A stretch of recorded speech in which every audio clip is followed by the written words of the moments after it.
welcome to the Transfer Exchange Show. We are live. We've got FA Cup shocks. Tottenham knockout Tamsworth of the FA Cup. Man United knockout Arsenal. It's just shocks everywhere. And Arsenal meltdown on a Monday morning as per usual, as you can see by the stress veins in my head. We've also got plenty of transfer news and dealings to be talking about as well. We've got Steve K in the room. We've got a very happy Manchester United fans. Manchester United look like they could be on the up. Surely they're on the up after yesterday's victory there. And, of course, what everyone's here for is the team of the season so far. Get your pen and papers out. Get ready for the team of the season so far. Who have you got in your team of the season? Is there anyone different than the regular Joes we're seeing out there at the moment? I'm joined by Steve, Kate, and Garth. Luke, how's what you're doing tonight? Yeah, good mate. Good mate. Getting over Christmas and getting back to the usual schedule of life. Do you know what I mean? So, in good spirits today, then, Garth? Yes. Oh yeah, cool. Yeah. Well, you know, I mean, I'm a grumpy old man anyway, so it's going to take more. It's going to take more than knocking out an abject Arsenal of the FA Cup to cheer me up. So, you know. And you, Steve, how are you feeling now that the dust is trying to settle? Yeah, look, I mean, I'm calm, mate. To be honest with you, I wasn't so. I don't know. I didn't do a meltdown like others. Obviously, it's your team, and you want to win every game, and you know, and you're disappointed, you know, when you lose. But I don't know. I think I was before the match. I put it this way: it didn't surprise me. Yeah, and I think although you're disappointed when you lose any match, especially against Man United or anybody, there's that air of, I thought that. And sometimes that takes away a lot of the anger, because it was just, I could see this. You know, it doesn't surprise me. But you're still disappointed. You're still disappointed. But as I said, more as an Arsenal fan, just more worried about recent performances, and the results of late, and the way we're playing. A lot more than getting knocked out of the FA Cup. I know most people are different, but I'm more concerned about other things than that. Yeah, no, I get that. And for me, that's not about a cup or anything like that. It's more long term of this season. Yeah, especially with all the injuries we've got, especially with the way of the form of some players. Yeah, and it doesn't feel like there's enough players in good form to lift everyone out of it at the moment. Yeah, you want to win every game, like I said. But if someone, because of the way we've been playing lately, if someone said to you, "You play this, you'll play absolutely like thingy the way we did," but you know, Wednesday you'll beat Spurs, and then you'll start getting back to close to like the way you have been over the last 2-3 years. You'd take that, wouldn't you? Do you know what I mean? I think everybody would take that. Well, I would anyway, and I probably a win against Spurs would lift the team enough to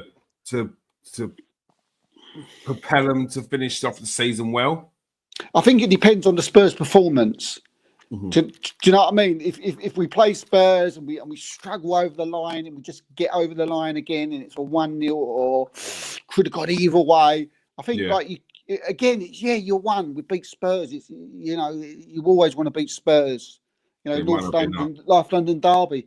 But as someone in football, been in football as long as we have, do you know what I mean? You tend to look at, you know, what's been going on around, and when you're going for titles or trophies, do you know what I mean? I think like the future and the past comes into play a lot.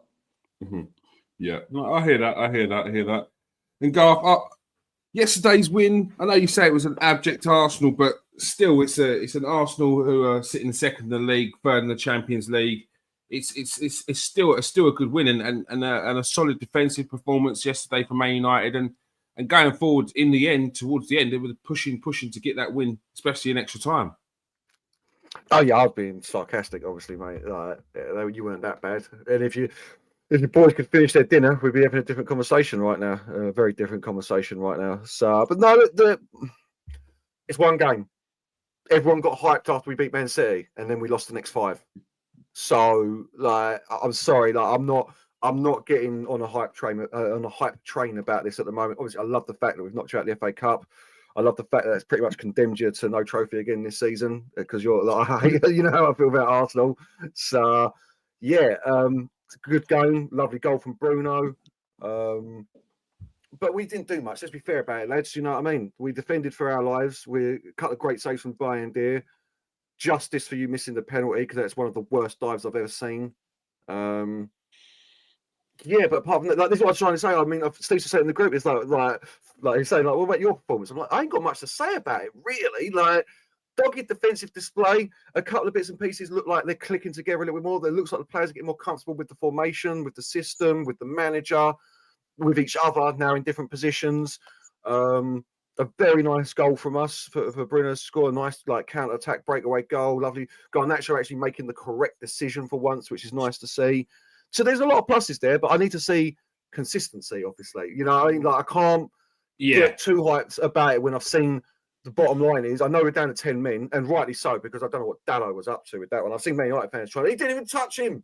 And I'm like, well, even if he didn't touch him, it was a reckless challenge coming out of nowhere when you're on a yellow card, mate. Like, that's football IQ. You just don't do that. He was going nowhere. It's not like you were like marauding down a pitch and it was a 4-on-1, you know what I mean? And he had to do it to stop you. So silly moment there from him. But no, yeah, look, happy, very, very happy. But I need to see more. I do need to see more. I need to see more from Højlund because he was very, very poor yesterday. I thought I didn't like. Do you even remember him doing anything? Mate, I'm just about to say, did he play?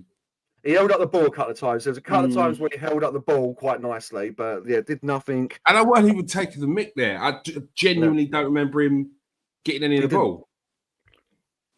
Held up the ball twice, basically. That's worry. But again, like I say, just like the Liverpool game, everyone was like, "Oh, the Liverpool game." Like, yeah, but actually watch that 90 minutes again. Liverpool could have been away and gone 15 minutes into the game, 2-0. If they could have finished 2-0, done and dusted. So happy though. I don't act like I'm not happy. I'm very happy. Yeah. But we've got Leicester at home, so it's possible a 5th round coming up as well. You know what I mean? And once you're into the 5th, you're starting setting your sights on the final, then, ain't you? You know what I mean? So once you're out of that 3rd and 4th round, you're starting to set your sights on it. So yeah. But what you can take from it is, look, they've got him the team motivated for big games. Liverpool, Man City, now Arsenal. These are big fixtures. That's a problem. That's a big problem. This moment in time now? Yeah, because they're not getting motivated for the small games. This is what I'm saying. Like the Man City game, Man City were awful, and we smash and grabbed win. Smash and grab. 98th minute penalty, and then a winner at the end. And then we lose to, I believe it's Wolves 2-0, Spurs 4-3, Newcastle 2-0, Bournemouth 3-0. You know what I mean? Like, I don't want to see us being like, oh, yeah, but we done well against Liverpool. I don't care, mate. I want to see consistency from this team. We've got a nice run of games coming up now. I think it's got like Spurs in the mix there, but still a nice run of games. I need to see 5 wins out of the next 7 or 8 games. And then I can come back and be like, do you know what? We can see it now. We can see it. Because at the moment, Amorim's still lost more than he's won. So do you feel like you will see 5 wins out of those 5 games that you think you should be winning? I haven't got my phone on me. Sorry, I forget where it's. Southampton, we should definitely win. This is the next game. That's 20th in the league. You know what I mean? There's no excuses for that. Yeah. And I honestly forget. I think we've got Brighton. They're 10th. Tough game, but still, I'm expecting a win there. Yeah, 4 or 5 wins. I'm expecting if we have turned the corner, like I'm seeing a lot of people saying. Like if we go and lose to Southampton or draw against Southampton, or like you're saying, Steve, about their performance against Spurs for Arsenal, if it's a 1-0 with just scraped past Southampton, then I'm going to start worrying again. Yeah, I think it's baby steps, though, isn't it, with Man United? Isn't it? I mean, it is baby steps at the moment. I mean, he ain't been long in the job. I think I think what I'm seeing is something that I'm seeing a structure to their play. I seem to see that more players have a shape about them. And even when they're getting beat, or maybe have their back against the wall, I think they look more. They look like a team to me. You know, where before they just looked like 11 players who were just wanting to play for themselves. It looks like Imran's made them into a team, and look, they beat Arsenal. They played well against Man City and Liverpool, and they may get beat by Brighton or be turned over by Newcastle. But I think look at the performance. You know, you will. We're Arsenal, Man City, Liverpool. We all get beat by these teams. Do you know what I mean? The Premier League is a very difficult league these days. Do you know what I mean? It's a very whether you can say that the top teams ain't as good as once were. I mean, it's all irrelevant because I think that the teams are a lot closer together now. Many teams can turn many people over. So I think if I'm a Man United fan, I'm looking for like small little things that I haven't seen before. And I wouldn't worry about a loss in the, you know, or getting beat or the next, you know. It's easy for you to say, Steve. We're 7 points off relegation, mate. Yeah, we're in 13th in the league. Listen, we paid a lot of money for Amarin to come in. These are more baby steps. Baby steps. Well, look, I had the same reaction when Arteta come in. And a lot of fans were all on, we've got to win this, we've got to win that. You know, I took myself away from that train of thought, and I, you know, looked at it and looked for the little things, and I looked for the little steps, and I looked for the improvements. And look, I mean, I'm not saying I got proved right in the end, but I got proved right in the end. You know, because you know, look, we can discuss that, mate. Because I mean, you're still in your phases at the moment. You're still in the progression. Until you win something, you can't say that it's become a success story for Arteta. I'm sorry. No, to me it is. And what other people think about what success is another thing. But success is silverware. That's literally what it is. Success is silverware. Yeah, fair. I mean, Ten Hag won 2 trophies. That's not success. Look at the state you're in. But that's not. It's still successful in the cups. That is literally what success means. At the end of the season, you've got something to show for it. Which still means you was rubbish, but that's fine.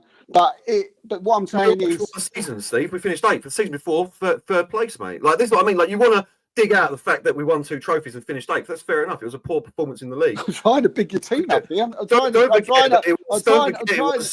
forget it was an injury depleted squad all season, which I'm sure we're going to start saying is Arsenal's problem in a minute. No, I'm trying to give Manchester United a lot of credit over the last 2 weeks. I've given them a lot of credit. But I don't know where it's coming from. Like, I won't lie, Steve. It sounds like, what's the word, lip service, because I don't know where this lots of credit is coming from. I've been watching the games. All right, there's been some small increases. You can say am I allowed to have an opinion? Yeah, of course you are. And I'm allowed to say that I don't agree with that opinion. Well, can I land? Can I finish then? And have my opinion? That's my opinion of Man United at the moment, anyway. Do you know? I mean, I think they've done really well. I thought they was excellent yesterday. I thought I was concerned before they played. I see him against Liverpool. I thought that was excellent, and yeah, I like Amarin. I think a lot of their players are performing for him, and yeah, they'll get beat. You know, any Man United fan who thinks that they're going to go 5 unbeaten in the next, they're deluded, because that doesn't happen in today's football. Do you know what I mean? And just because they don't go 5 in a row and go on and have a great season, it don't mean Amarin's the right man and he ain't going to turn it around. I can see.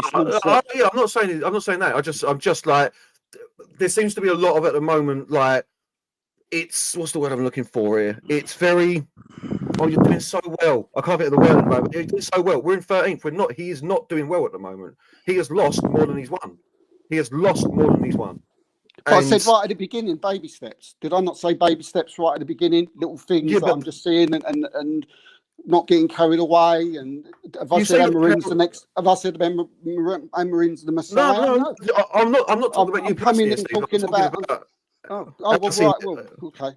I was saying with everyone. I always say personally, you just said we were excellent yesterday. Can I ask how we were excellent yesterday? Yeah, but how? Because I didn't see an excellent performance from Man United yesterday. I thought they looked. I just explained. I thought they looked very, you know, as a team. I thought that, you know, even with 10 men, I thought they were dangerous coming forward. I even thought when we went down to 10 men, there was times when you got round our midfield and you hit us on the break, and I thought, this is Man United with 10 men. This is impressive. They still ain't sitting back. And even when like Arsenal come forward, once the attack broke down, you got into your shape quick. I'm not saying everybody notices these things, because people don't.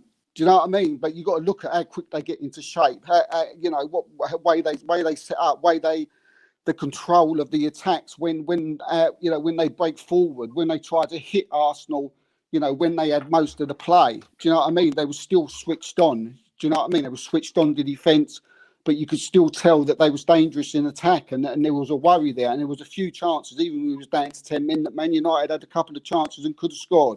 So for me, that's a plus. And they look like more of a team. But as I say, I'll give you we look like more than a team. I'll give you that we look like more of a team than we did. Obviously, it was terrible under Ten Hag. Clearly, the players were not playing for him. They clearly had thrown in the towel with Ten Hag. It's this with Manchester United. That squad's worth £1.5 billion apparently. And what I'm trying to say is this: I expect a lot more than you're getting into shape quickly. You're hitting us on the counter attack. Like you had no shape. You had no shape under Ten Hag. You were a joke. Yeah. But then that's my point. Like, if it's baby steps. Ten Hag was so right. Now you've got shape. Now you've got structure. Now you can see something taking place. Do you know what I mean? So that's like that's a plus. Now United, you work from that. Go on to the next thing. Do you know what I mean? And this is my point. This is my point, Steve. It was so bad under Ten Hag that it should be giant leaps at the moment. The baby steps come later, because it was so bad there that if it listen, I like him. I'm really not saying anything. I'm just anyone would think I'm the Man United fan and he's the Arsenal fan, wouldn't you? No, but I want Man United fans to calm down a little bit. I do get it. We've lost appalling. We've had appalling performances under Emery already. Appalling. That Newcastle performance, Keir. I mean, have you seen a worse performance from a Man United side than that Newcastle performance? No, why are you going on about the past? Why are you not talking about Steve, let him land because he's just trying to make his point. I get both sides. I'm glad you do. Steve, that was 2 weeks ago, mate. The past. What are we talking about? It's called form. You did this the other day. Form isn't one game ago. Form is 5 games minimum. Look at the league table. It has a 5-game form guide. What's Man United's at the moment? 4 defeats and a draw. 4 defeats and a draw, or 3 defeats and a draw, I think it is. You know what I mean? We were on the cusp of having the first time in Premier League history, Man United losing 4 in a row if we didn't get that draw against Liverpool. Like, I know what you're saying, and I agree with you. There are improvements in this team. But I don't think it was an excellent performance. I don't think it was an excellent performance yesterday, and I disagree. It shouldn't be baby steps. It was so bad under Ten Hag that it should be that we're seeing more straight away from him. And at the moment, I don't think he's got the squad, and I think it's going to be a long, hard season for Manchester United for his system to work.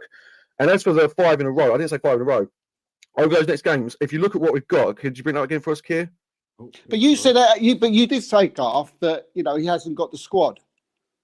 Right, and he hasn't got the players, and then you said at the same time, but you don't expect it to be baby steps. You expect it to be a bigger. So what is it? Which one is it? Because if he's the manager worth his salt, it's both, mate. You can say both things; they're not mutually exclusive. Like he's got enough players there to work a system out. That doesn't mean he's got to play this system. But if we look at this, Southampton, that has to be a win. Brighton, that at home has to be a point minimum. Rangers in the Champions League, I wish. Europa League at home has to be a win. Fulham away, that has to be a point. Is that the Romanian? Seriously, it's not. I can't believe that. If that was Arsenal, I wouldn't be saying what you're saying. And we're second in the league. Steve, if we're going for the league, you have to win all the games. It has to be all games. Yeah, literally. And I understand. Look, Fulham are in good form, but if we had that schedule right now, we couldn't be looking at that and going, if we drop any points, this is where we're banging trouble. But saying Arsenal, mate, that's just like, do you know what I mean? I'm saying that as like, it's just one. They're going to be tough games. No, I get it. But you can't just go, we're going to go to Brighton. If we lose some of them, we're all going to have Man United fans are going to have a meltdown. That's No, I'm not absolutely saying any of ridiculous. that. No, That's no. my It's opinion. Is, ridiculous. that's my But opinion. it's like I- we don't it's win those ridiculous. five if we then don't lose Well, them. Then it's you're still saying we shouldn't get points. don't You're happen saying we in shouldn't get football. points against Southampton, Brighton, and Fulham. Is that what you're saying? That Man United should Southampton, not be expecting? I would say if you're playing Southampton, I'd say you should. Anybody should be beating them, right? If you got, I won't be surprised if you got beat by Fulham. What was Yeah, and that's a problem. what was That's that? the problem. They can That's beat a anybody. They can beat anybody at the moment. Fulham. And what's the other one? Rangers away? Are you kidding me? At home. Rangers at home. Rangers And at Brighton home. at home. Rangers at home. I would say Man United at the moment. That's going to be like it's a cup game, isn't it? I think that'll be tight. I think you should be looking at winning that. I'd say, but I wouldn't be surprised if you never. I mean, Do you see? That's what. Yeah, like this is I bad. mean, because Man this United doing it. is 2024 Rangers, though, Steve. Not like we're not talking about 1998 Rangers. This is a championship team. Yeah, I mean I watched them the other day. They absolutely destroyed Celtic. So, that was a shock. Trust me, that was a shock. Yeah, but it happens, is it? All I'm saying is it's just that I'm just saying. All I'm trying to say to Man United fans, if football nowadays, anything can happen. Do you know what I mean? Apart from Southampton. Do you know what I mean? It's possible you can get turned over by these sides these days. Of course it is.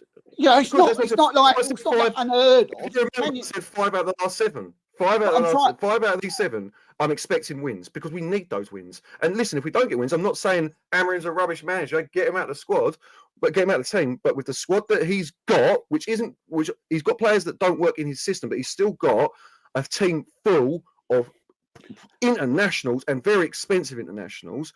I am expecting to get points against Fulham away. I'm expecting to get points. Let me rephrase. A Fulham favourites. Would Fulham must be favourite to beat Man United? To beat Man United at home? No, I wouldn't have that as favourites. I'd say it's going to be Fulham at home against Man United right now.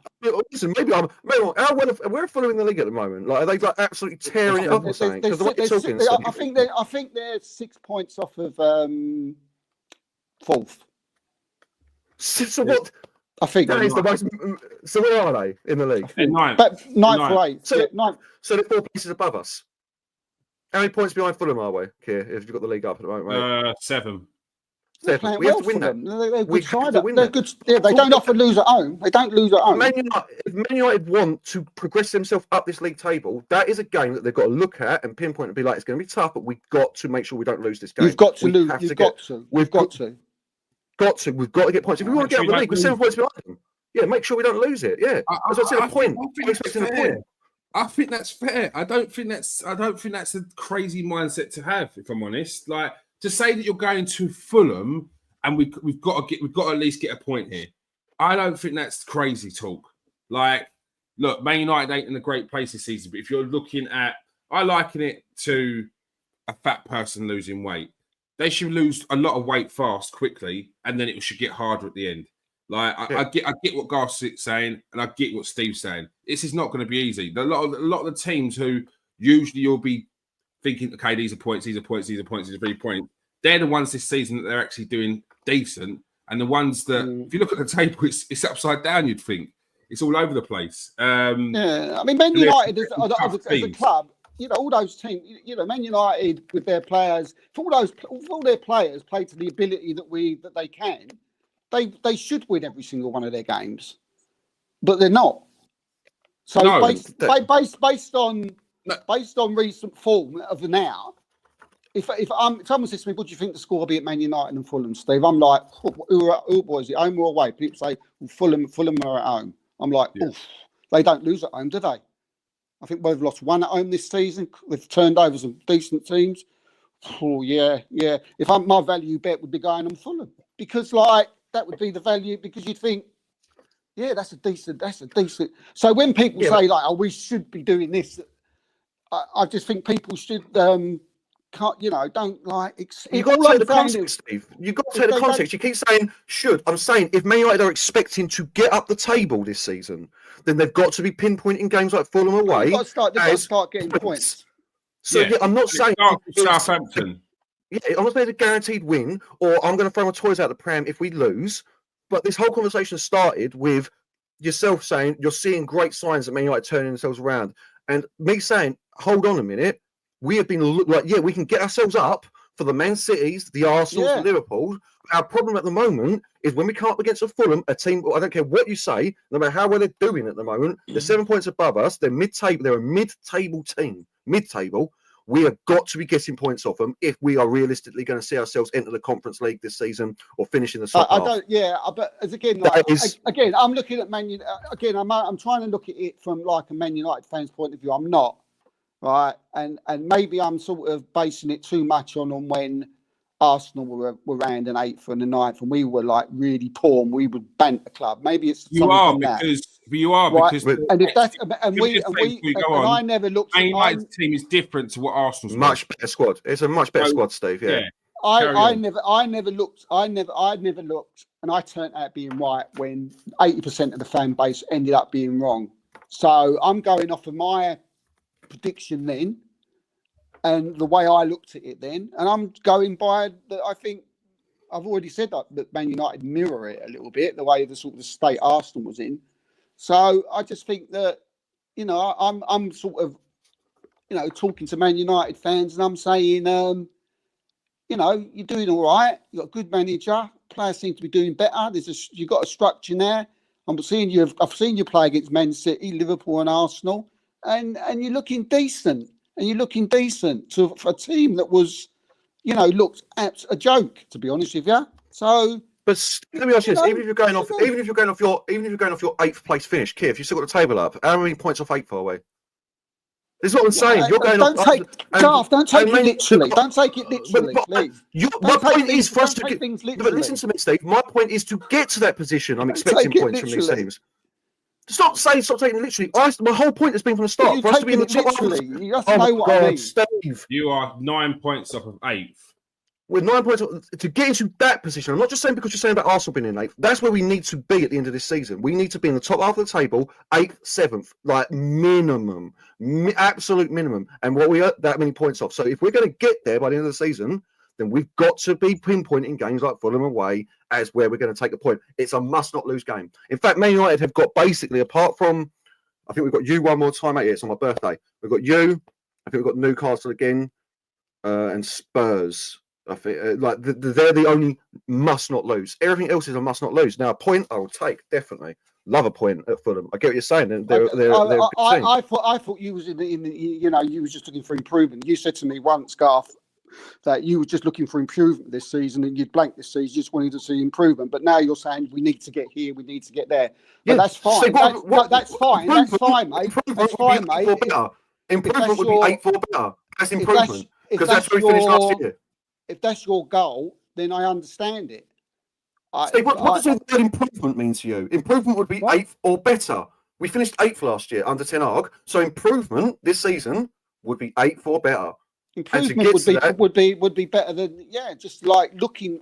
I can sometimes I can tell by looking at a team whether you look better or not. I'm not blind. I've watched football a long time. Right, I can tell whether you look better than last season. You don't have to tell me like with your 10th, 12th, 8th, 9th, 4th, 5th. Well, sorry, the league don't lie. The league don't lie, mate. I can tell by like last season. You're looking a lot. You know, I'm really like I've enjoyed watching Man United, and I like what I'm seeing, and I just like some fans want things to happen too quick.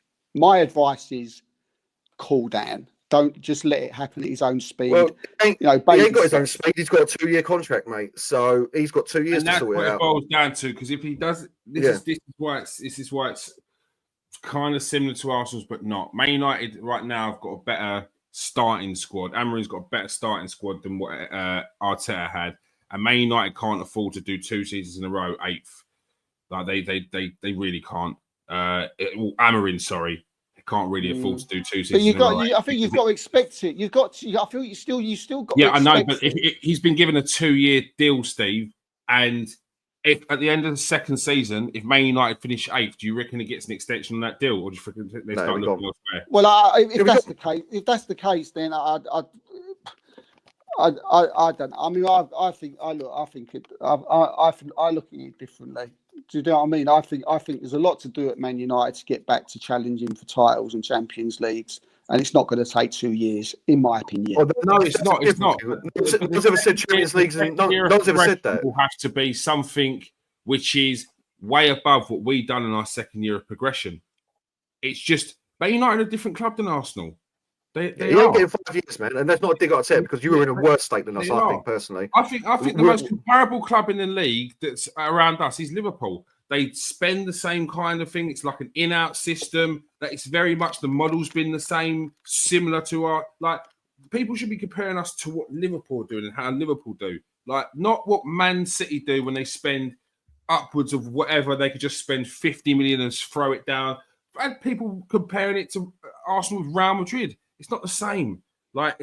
Liverpool, I'd say, is the closest thing. Man United, Man United is like a Bayern Munich or something like that. They ain't going to allow you. So where has he got to be? Where do you feel like he's got to be at the end of next season? Then next season, I'd say we're looking at and that's 1.5 years into his contract. Europa League. Europa League. I think you get to Europa League, you get that 6th spot, 5th spot. Yeah, so that's 4th to 6th. He has to finish 4th to 6th next year. He has to. Otherwise, he won't last. Well, that's ridiculous. I'm sorry, I can't. Why are they giving him a 2.5 year deal, Steve? Why are they giving him that deal? Yeah, no, I'm not saying you're not wrong. I'm saying the deal says a lot. Stupid. Yeah. I think the length of the deal says a lot. It's like you've got 2 years to prove that there's an improvement in this team where we can trust you to give you more money and another contract, and the fans are happy essentially. And I don't think no Man United fans are not going to be happy with anywhere near to the same thing as what we did.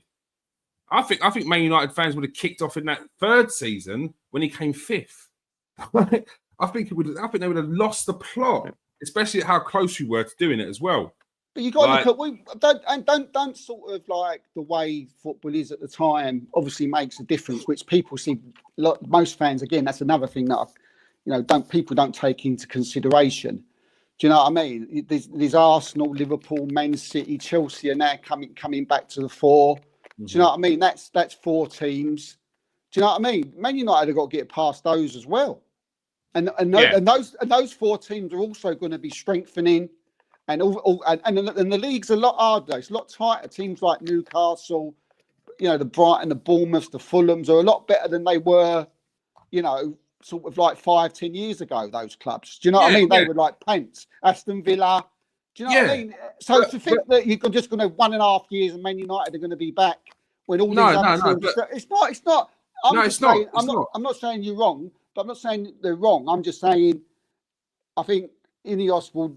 maybe they won't. Maybe they'll just react. If they sack him, if they finish 7th in his second year, for instance, I don't know. Then for me, I can't.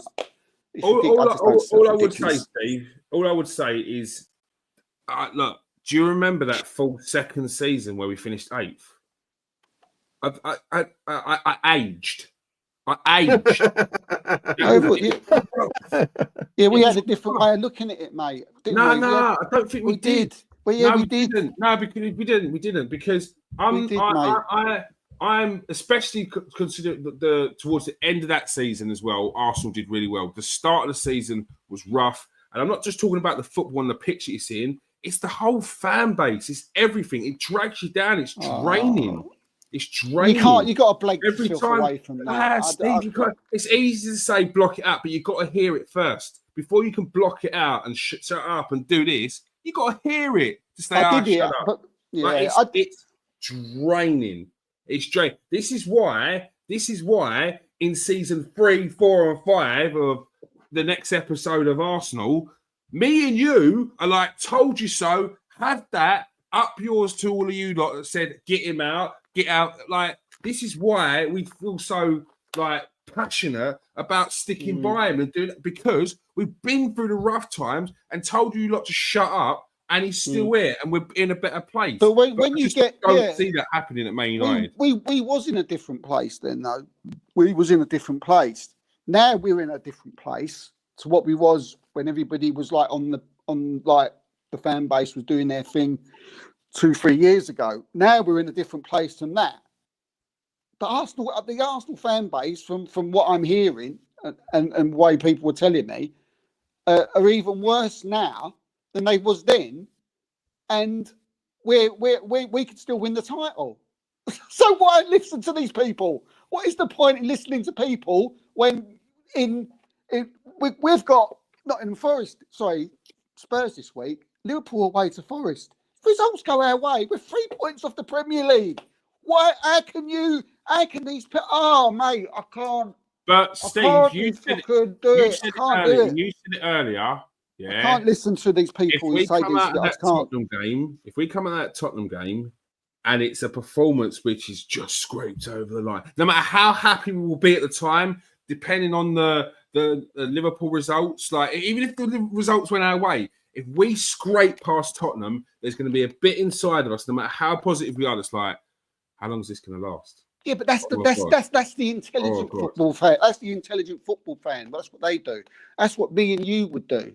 That's what Mikel Arteta would do.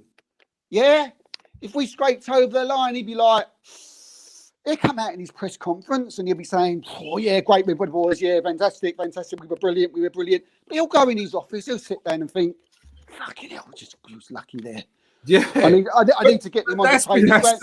But the fan base don't see that. The fan base don't see that. Which is why this is why it's stressing me out so much. Yeah, but can I just say, our season has been that.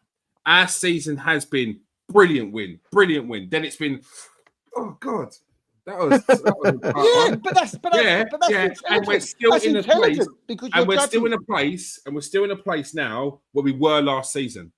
However, exactly. Wise, and actually the application of that is completely different. So we know that it's got to be game by game for us. Yes, but that's intelligent. That's an intelligent fan's reaction. That's an intelligent. If Arsenal beat Spurs, I've got to say, you've got to say an intelligent fan's perspective, because listen, you're 5 years into a process, and unfortunately for Arteta, he built you up like. It's unfortunate for him. You got lucky is wrong with it. No one expected you to come second 2 years ago, and now that's given expectations to the fans. Now, look, not all fans are as knowledgeable as us. Not all fans are as patient, balanced. Balanced in their thinking as that. It's not about intelligence. Like, they're emotional on the day. You know what I mean? And listen, if you lose to Spurs, you've got to be in the other way. If you lose to Spurs and Liverpool win that game, your title race is done. It's done. It really is. I know you're going to say anything can happen. Maybe it will be. Maybe it will be, mate. But again, the intelligent football fan two trophies already. We'll still take things into consideration. You know, as like, I know we ain't been the same. I think I said to Kieran the other week, I said, God, can you believe we're still sitting at the top with exactly the same points as we did last year? And you're like, you know, that's amazing. You know, that's possible. But yeah, you just got to take things into consideration. Look, we may get beat. You know, at the end of the season, we may finish second. City might come back. We may finish third. But any intelligent football fan or manager would sit down and work out, you know, the way the season's gone. If Mikel Arteta had all his players there, if all the players were on form and there was no excuses, then you could turn around and think, fucking, there's a problem here. But if this circumstance has just not gone your way through the season, you know, that Mikel Arteta couldn't do anything about, then that's how you judge it. That's how you judge it. Mate, you're a special breed of football fan, because I can assure you, most football fans don't judge it like that. They judge it on what they see at the end of the season. I know what you're saying. I get where you're coming from. That's wrong. If Man City come back and finish above you this season, mate, even level-headed Arsenal fans are going to start asking questions, mate. How many points are Man City behind Arsenal? 6? Yeah, but they've been abysmal. What's that got to do with the rest of the season? This is what I mean. You're talking about football devoid of emotion, devoid of, you know what I mean, in the moment. I know what you're trying to say. We're not going to I don't there's a lot of people out there that are making a lot of noise right now when we live in that world. Think last week, yeah, we before the Newcastle game, We're in the semi-final of the Carabao Cup. We're in the FA Cup. We're in the Champions League in third place. We're sitting second in the league, and people are moaning like people's heads are falling off because of like a draw or whatever. And if we at the end of the season end up coming behind Man City, me and you standing there with our plaque saying, "Calm down, chill out. The best is yet to come." We're gonna get trampled, mate.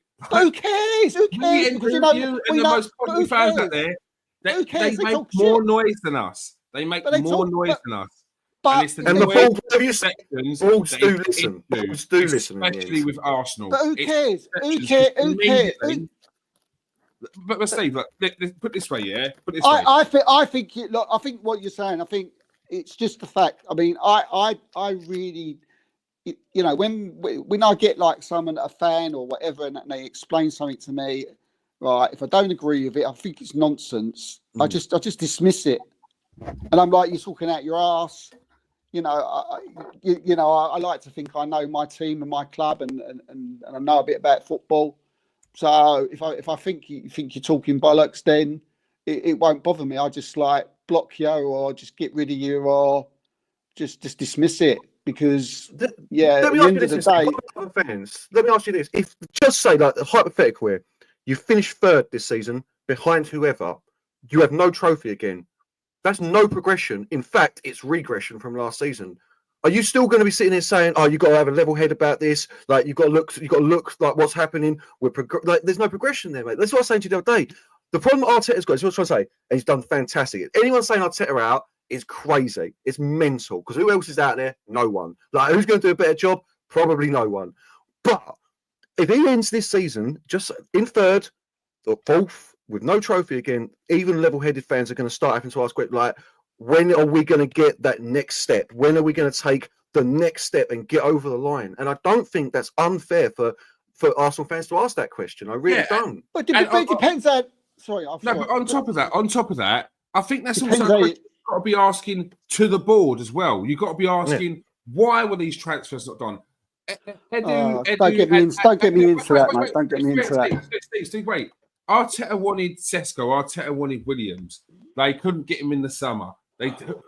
Why was it that Fabio Vieira was allowed out at the same time as Emil Smith-Rowe, Reece Nelson? Like these are the questions that will be asked at the end of the season if we but if we end up falling even further behind. That's just standard. At the end of the season, we analyse how the season went, and then you go, what was the problem? What worked? What didn't? Like that's how Arsenal go through it. That's how fans are going to go through it. More fans, will probably break it down a little bit better.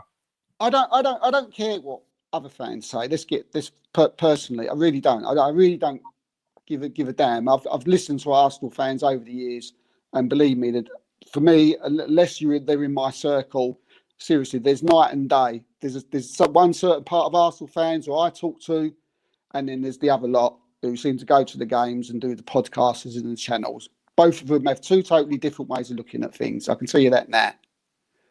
Right. And just to answer Garth's question, you know, what happens if you finish third? Again, I've already answered it to a sort of how I feel anyway. You know, you analyse the season to see what's happened. Do you know what I mean? If you've got into the transfer market at the beginning of the season and you've spent so amount of money and you've not had any injuries and you've gone out there and for some reason you end up finishing third and then you think, fucking hell, it's questions to answer here. It's questions to answer. But if you've got no money and you're on an FFP and you can't spend, and you've had Saka out and you've had Odegaard out, you've had Mourinho out, and you've had so-and-so suspended, and you've had this player out, Timber out, White out, through the whole season, you look at it and think, fuck, that's going to destroy any team. This season was going to be one of them ones where we just can't, we was never going to get thing. And you think, oh, if we finish third, yeah, maybe we've got to give him a bit of the benefit of the doubt this one because he's had to put up with all that shit for the whole season. And this is what you would normally do. But as I said, if you're given loads of money, if FFP wasn't a problem, if Saka was fully fit, if White was fully fit, if Odegaard was flying, if the rest of them, then you look at it differently. I don't understand how people go, well, if you finish third at the end of the season, where would you? What would I'll tell you why. I'll tell you why, Steve. Because it's pointless. it's not pointless. The question has to be asked: why are these issues here 5 years into Arteta's reign? And the problem is, whatever we say, we know that. There's no issues. You've just said, and Steve, you haven't got cover in key positions. You've got players bang out of form, and you haven't got a striker. So 5 years into the process, it's not Arteta's fault. It's not Arteta's fault. Exactly. Let me finish that. Oh, you're not listening as well. You're not. We know it's the board's got to be. You're not listening, Steve. We know the board's got blocked as well. Oh my God! Can I get one sentence out? Perchance. Is that all right? One sentence? The board what, Garth? The board what? We know that the board have got blame on their hands as well. Unfortunately, no football fans. No, they haven't. No, they haven't. Who's got blame on their hands then? They have no money to spend. They didn't have no money to spend. Okay. I mean, I can't. I'm fed up. I'm not you, Garth. I'm fed up keeping explaining this to our. No, but what people look at, Steve. I'm fed up explaining it to people. No, because Steve, that Arsenal had no money and we had to sell to buy, and we had. How much did you spend in the summer? But 70 mil.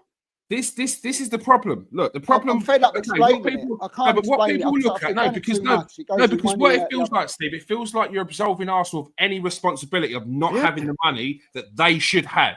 Now that's first. That's wait. Because Arsenal spent 30 million on Ramsdale. Yeah, 3 seasons later they're spending 30 million on Raya and selling Ramsdale for 21 million. Now this is when you talk about money in the bank. Why have FFP?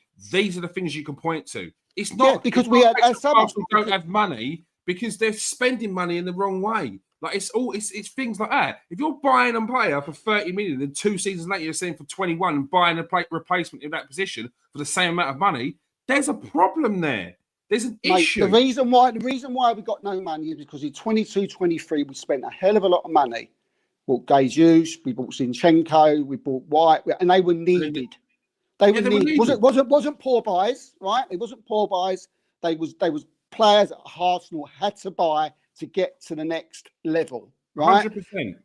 100%. So we can agree with that, right? So that money was well spent. Then the year after, right? We had people wanted the midfield. We spent 100 million, 105 million on Declan Rice. Yeah, we spent Julian Timber. We had to buy these players for the team to go forward. But what it did do for Arsenal, it made us the following season. We had to like stem it.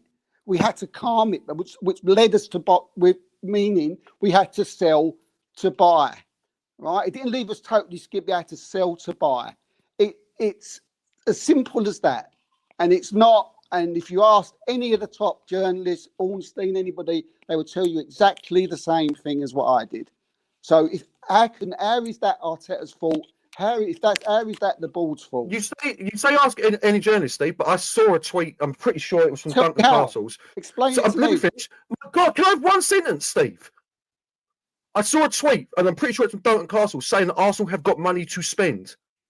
Got money to spend right now, and I'll find it. Yeah, right now. Yeah, I know. We're not talking about now, Garth. What are you going to have that now for? So why don't you get a striker? Whose fault is it that you haven't got a striker at the moment? Whose fault is it you haven't got a replacement for Odegaard? Who? Sesko, 45 mil. Didn't want to come. When did it stay at Leipzig? It's still the same. Have you checked? Have Arsenal gone into the market and checked right now? Is Sesko still saying he doesn't want to come, or is that because he wanted to make sure that the minimum fee release was made a deal. Got a gentleman's agreement there. He could leave at the end of the season, and then they could trigger his release clause. Sesko wants to stay. There's no way around that. That's what you're saying. There's no way around it. No way. It's common knowledge. Common knowledge. Well, it ain't common knowledge because I don't know it, mate. Like, you know what I mean? Like, common knowledge means everyone knows it. Like, Williams. Everyone who are.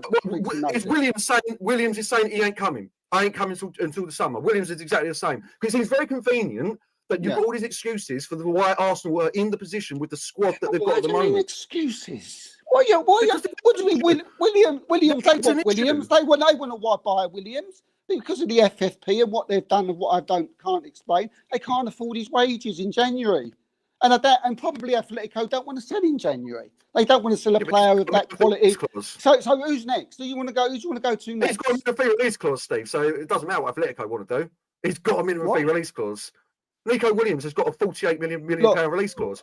So it doesn't matter if they sell him or not. Williams, Arteta wants Williams right badly, but this is the deal that is impossible to do until the summer. Again, if you want to go and check things and go and like message Ornstein or something, they'll tell you it's there out there for all to see. It's common knowledge. It's not. You're using example. You're using White. I'm saying I haven't got a phone on me. Who else do you want to go with? Can't we go with the next one? It depends how much money you got. There's loads of players you could go out and buy, mate. Like if you wanted to, you could stop gapping. I know that's what Arsenal want. Who? All right, let's go into who's the third. Chris Wood. How much is he going to cost for you right now? 45 mil. Oh, you're making that noise, but it's why? No. If you buy Chris, see, this is what people don't understand. This is what if you spend 50 million now on a striker, what that does to you, that's going to affect what you do in the summer and what you can pay for someone in the summer. It's not the next people are so tight that they can't drop. Why are you dropping 45 mil on Calafiore then? If you're so tight, because Arteta felt we need a left back. It's not my decision, is it? We did need a left back. It's a mistake because you didn't need a left back as badly as you needed a striker or as badly as you need a left winger. Well, I suppose Arsenal scored 91 goals this season. I suppose the past is the past, Steve. The past is the past, mate. We're talking about now. Remember, that's what you just said to me. Like, mate, what are you shouting at me for? What are you shouting for? Don't matter the 91 goals last year, mate. Like you need a striker right now. Arteta yesterday. Calm down, mate. Arteta thought, right, that after scoring 91 goals in the Premier League, right, that he felt he had enough. And a lot of people would have said, I probably can see that, but he didn't foresee everybody just dropping off form and not scoring goals and all, Saka going out. I've still not had a question whether it's made sense. I've still not had a question. You've had loads of questions that have made sense. Whose fault is it? Not one of them yet makes any sense. So, and you don't need to be insulting, Steve. You don't need to be insulting, mate. We can all throw shade about. They've all made sense. Whose fault is it? Whose fault is it? You're asking me questions. I'm trying to explain to you how Arsenal's transfer business works, and you basically said it's not true. So, that was it. Well, true. I'm saying it's very convenient. What do you want me to say? I'm saying. I asked the question, why do they buy left back then when you don't need that left back? Why you buy Nico Moreno? Because so that's a mistake. That is a mistake. Well, that's a mistake. We're not talking about a mistake. You're talking about Arsenal, what money they've got. What's this, another conversation? What, we're going on something else now? It's the same conversation, Steve. No, it's not. What do you want to go? We're talking about left. You want to go on about left back? You want to talk about I said the board's to blame for some of the blame. You went, there's no blame. There's no blame anywhere. That's what you said. And now I'm saying there is blame. There is blame here.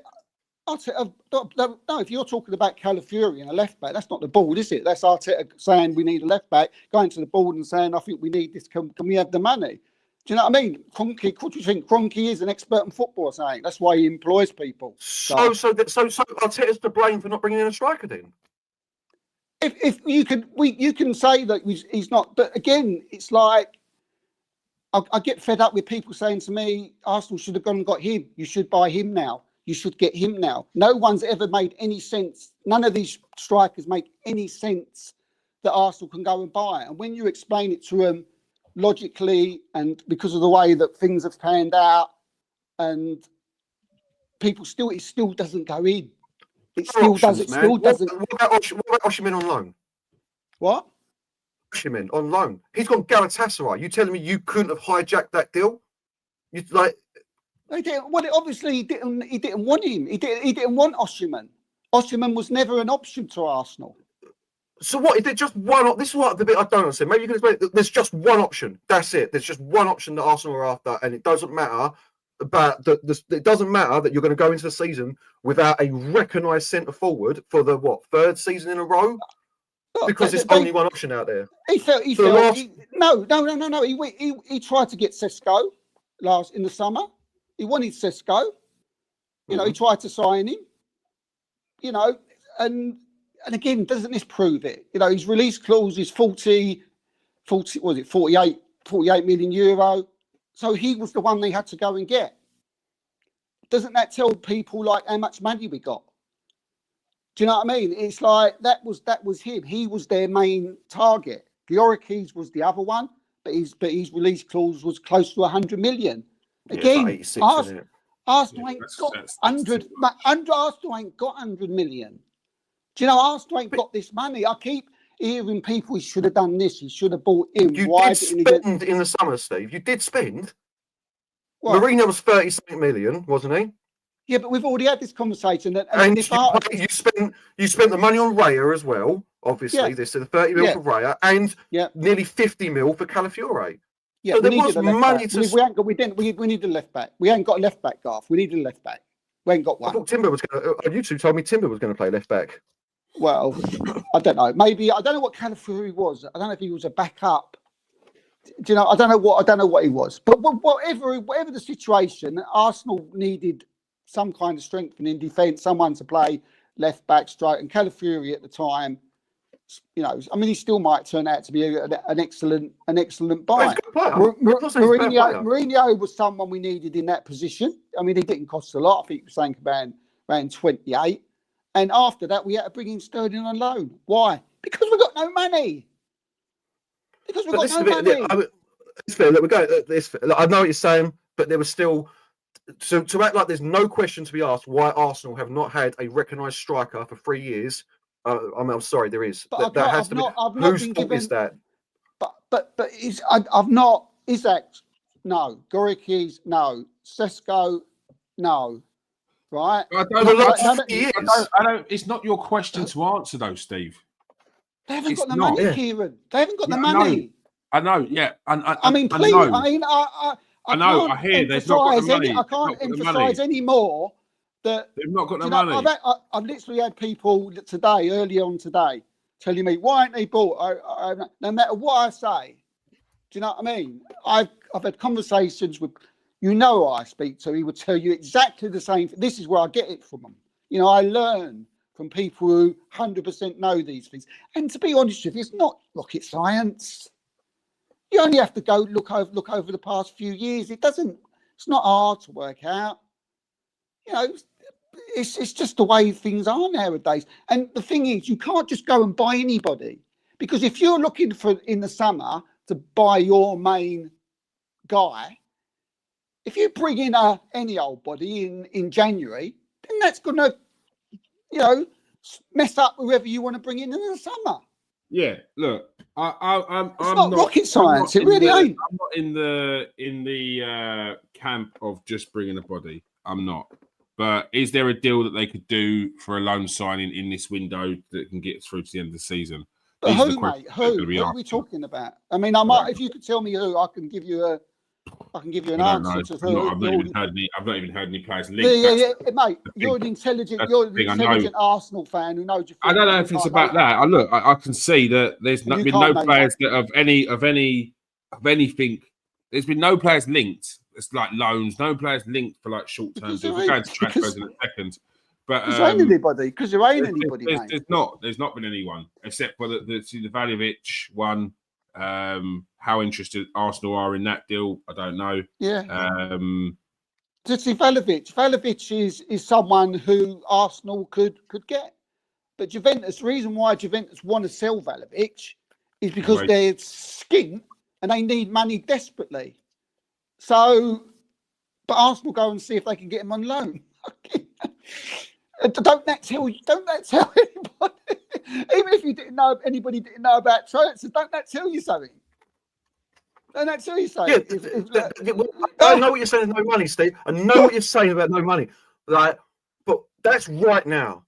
I think it's very fair for Arsenal fans to be asking questions. Why have we not had a recognised striker for 3 years? We're not just talking about right now. Right this second, yeah, fine. You've had money for the last 3 years, but all you can say is no, he ain't, no, him. So either Arsenal scouts aren't working hard enough to find viable options. We're football people, Vlahovic.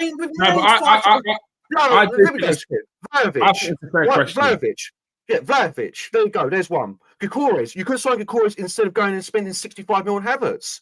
But he weren't doing that well then, so they weren't scouting. That's what I mean. At the moment, Arsenal doesn't seem to be able to. You're not able to. Yeah, but if you're asking me about like whether about mistakes, and do you know what I mean? And obviously you can't foresee the future as a manager. I mean, Of course not. I can totally You can't understand see from a problem Arteta. with no striker. I can totally understand Arteta's point of view from the end of last season, thinking, "Oh, do you know what I mean? I can concentrate on getting a nice left back. I can concentrate on strengthening the midfield because my forward line is absolutely firing. Why the hell do I want to go and spend 100 million on a striker when I've got a forward line that's smashing in 91 goals a season?" Because you won nothing. What did that 91 goals get you? I hate AFTV, but Robbie said that, succinctly and perfectly. 91 goals, what did it get you last year?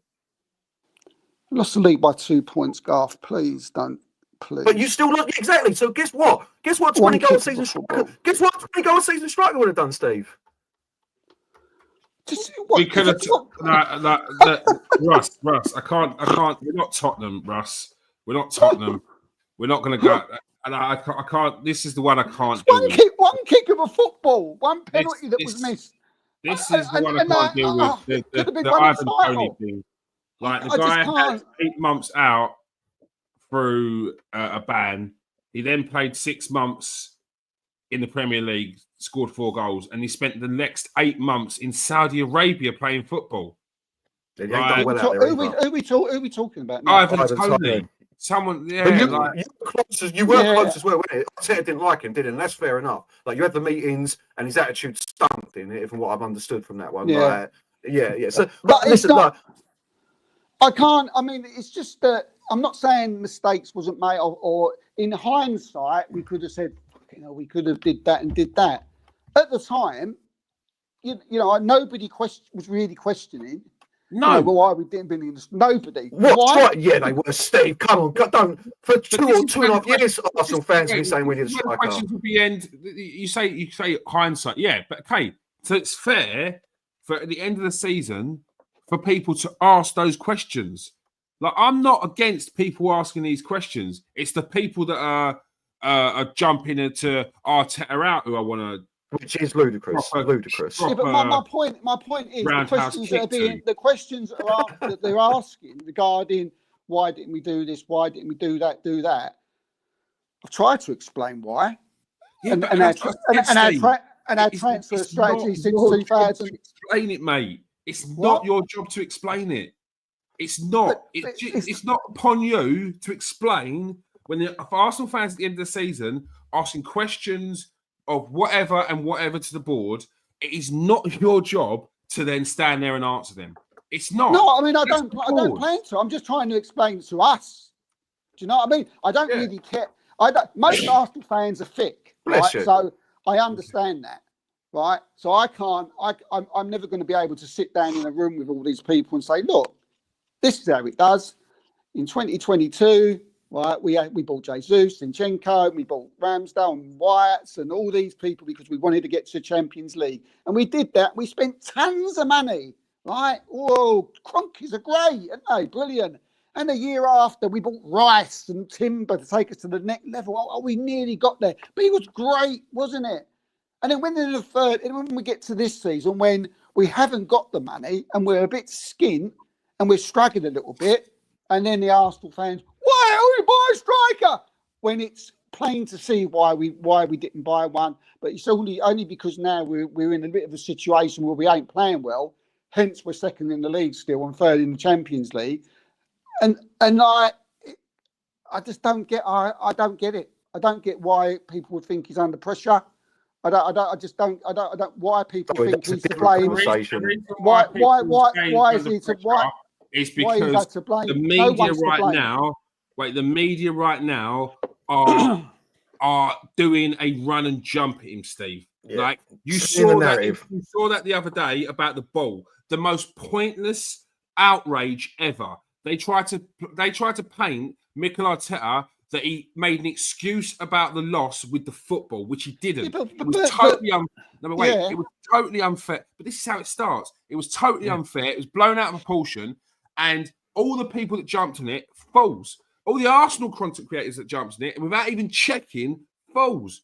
You should be looking at yourself and give yourself a slap, because you shouldn't be jumping on what rival fans are jumping on and the press are jumping on without checking it out. But the fact that they are doing this in the first place is the problem. But why is it? But if people like me are looking at that for 2 seconds, analysing it and going, Steve, what a load of bollocks. Steve, take yourself out of it. Steve, you've got to take... Let me finish. Let me finish. I haven't finished. No, just one thing, right? If these under pressure, if those people think he's under pressure, okay, I'm as an intelligent Arsenal fan, like you just said, like yourself, also looked at it and thought, what a load of bollocks, right? So I'm assuming the board are thinking, load of bollocks. What is the problem? About the pressure from the board. You're not talking about pressure from the board. Why worry about it? Because I know as well as you do, Mikel Arteta ain't getting the sack now or anytime soon. Yeah, no. He's not. It's not. Like I've always said, like there's not enough noise that AFTV can make within the next 2 years to get Mikel Arteta out of his job. It's not happening. Yeah, no, but I would like to have my experience as an Arsenal fan as nice as possible by not having won't happen, mate. Numpties making all the noise.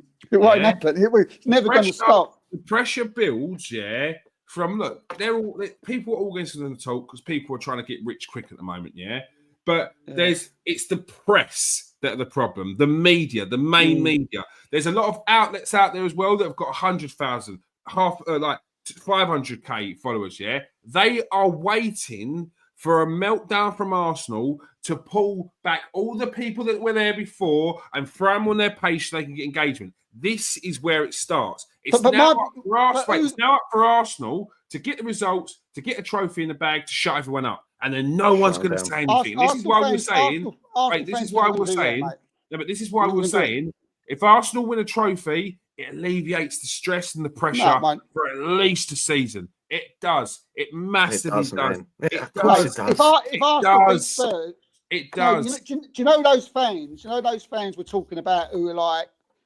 talking bullshit, right?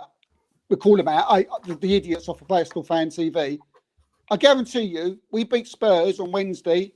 Oh, great! What a great win! What a great win! Brilliant! Arsenal beat Spurs. Spurs are this, Spurs are that. Because they talk, because it's all bollocks. Yeah, and it's all bullshit. But Steve, that's alleviating the pressure. That's exactly what we're talking about. You get a win against Tottenham. It's a rival. We've got points. We've got back to winning ways as such until the next game, hopefully. And that's exactly why, Kears. And this is what it's about. All the results come from now to the end of the season will determine how much stress the summer's going to be. Mikel Arteta's not under pressure of his job. He's under pressure from the fans and the media, and that's where it starts. They ignite the flames which burn down the house. But the trouble is, I don't think you're ever going to. Arsenal fans are just going to be like that anyway.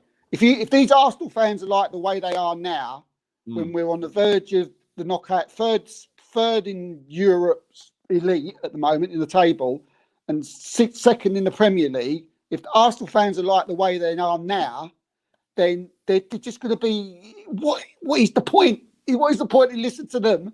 If they're not happy now, right? Okay, we know as Arsenal fans that we're not looking great at the minute.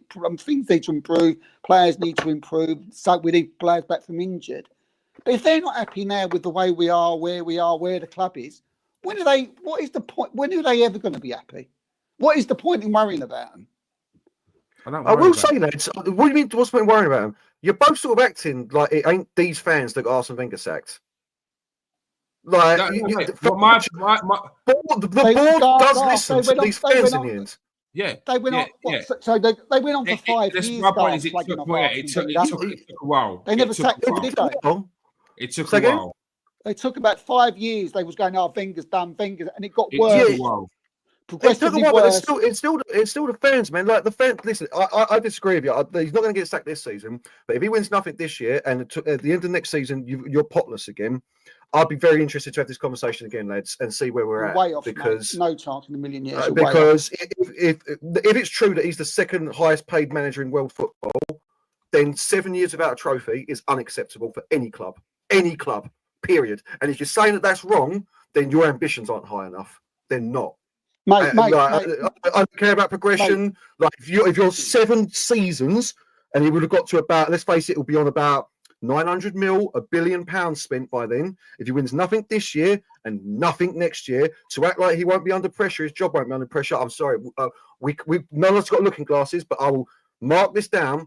I'd like to come back and have this conversation again because I can't believe you're saying that. 7 years without a trophy for any club is unacceptable at this level. Unacceptable. Yeah, no, from the board, this board, I don't see it. I just don't see it. And then that's a problem. Now you're back into the Arsenal 4th place is the trophy situation. Mate, we've finished twice, second twice to the best team on the planet. How can it be in your head, mate? You know, no disrespect. How can it be in your head, right, that the guys turned this team around the moment he walked into the club, got us back from a cesspit to where we are now, right? When he got us to title challenges, which is over the last 2 years, and we're going into the 3rd year, which we don't know what's going to happen this year. We could end up winning the league. We could end up winning. We don't know. But the last 2 years, the only thing that stopped us from winning the Premier League is the best team on the planet in the Premier League. And if you feel that's achieving nothing, right? And not achieving nothing, Steve. But I can't believe you're like. Oh, it's gone. It's 9 o'clock. Like, I'm sorry. Like, this count the first 2 years out. 5 years without a trophy at a top club, and you're the 2nd highest paid manager in world football is unacceptable on any level. It's unacceptable. Obviously, you don't agree with me, Keir, but I don't see how you can't. No. You didn't listen to what I said. I said the pressure will not be from this board. This board will not sack him like that. Like, look, say this season and then next season. Nah, the pressure will come from the fans and whatnot, but I don't. What he's done for Arsenal, mate. Would you be happy though? Would you be happy? Of course. What? I've won a trophy or what? Not won the league. Not won the league. No trophy. I'm talking any trophy. Are you happy, mate? Are you happy?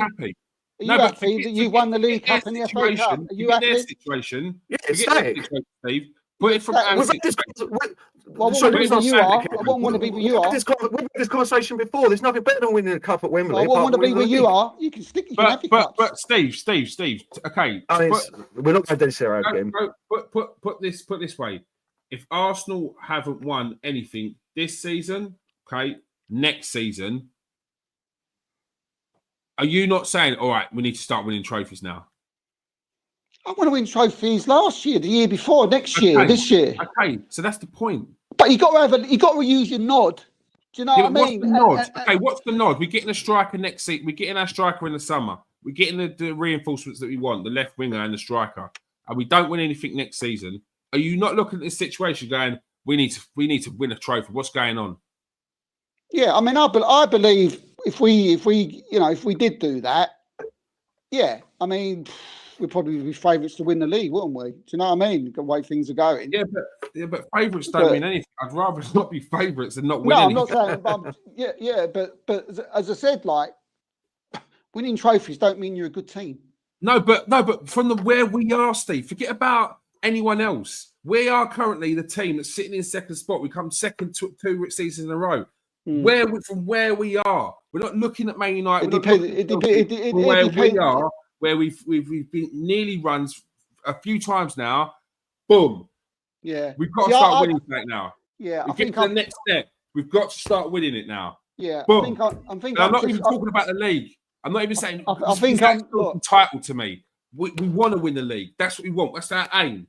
But we've got to win a cup. We've got to win a cup. Yeah, see, we're different, mate. We're different. We've had these conversations before. You know, we're different. I want to watch a team that wins most weeks. I want a team that's how long in the conversation. I want a team that when I'm watching, sitting down, you know, in front of the telly, or I go to the games and I'm watching good players smashing teams up every week, playing against the best teams.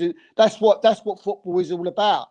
And then if you're in the conversations for that Premier League, if you're in the conversations for that Champions League, then as any club, and I'm talking any club, right? You should be happy because no fan should feel entitled to win anything. No fan. No, And, they shouldn't. and no fan. I don't care who No you fan. are. They should want to. Right? If you've only got to go back over time, right? And some bloody good teams haven't won the league, right? Have got pipped to the post. Yeah. So Not 3 years in a row, they ain't, mate. what? Not 3 years in a row, they haven't. Against the best team that the Premier League's ever seen, Garth. Come on, what's your excuse going to be this year? What? If you don't win the league this year, what's the excuse? Look, I'll answer that at the end of the year, mate. No, but let's do the hypothetical. Liverpool win the league. You're saying that the last 2 years has been down to the fact that it's Man City, the best team in the world. What's the excuse going to be this season? This season will depend. Again, it's hard till the end of the season. But at the moment, if the league finishes tomorrow, if the league, so we got to do this team quickly. Today. If the league, but you're asking questions. If the league finished tomorrow, then again, you're asking me questions I've already answered. If the league, listen, you're a gem, mate. If you're this patient with your team, if the league finished tomorrow, right?